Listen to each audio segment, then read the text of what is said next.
Hi, I'm Oral Scott, the Division Chief for the Anchorage Fire Department's maintenance shop. Today, we have a little bit different vehicle when we're talking about Fire Truck Friday. This vehicle is what we're calling ALS-1.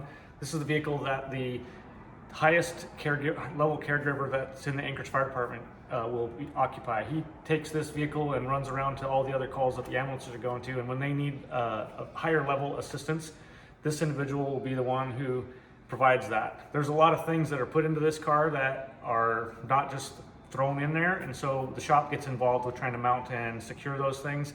And in the case of what we're talking about today, you'll see that this thing has a slide out that comes in and out the back of the vehicle, and on top of it we're going to put this today. This is what's going to hold the blood. So this vehicle will be able to transport blood to give to a patient if they end up in that type of trauma where they need it.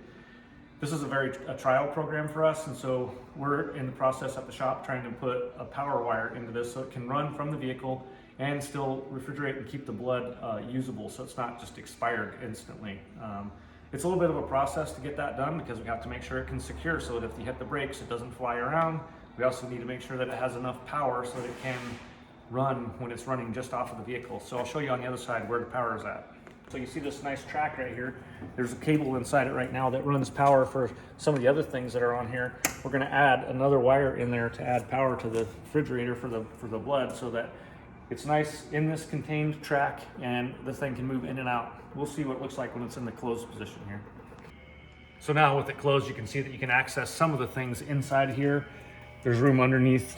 This thing is literally just packed in tight with the things that belong in it when it's going to a typical response. So you've seen this product has been in the process for a few months now.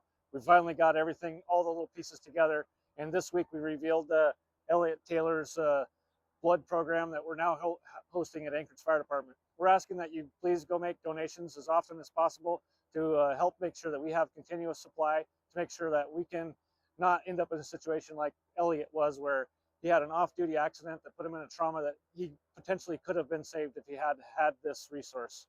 Thanks for stopping by the shop.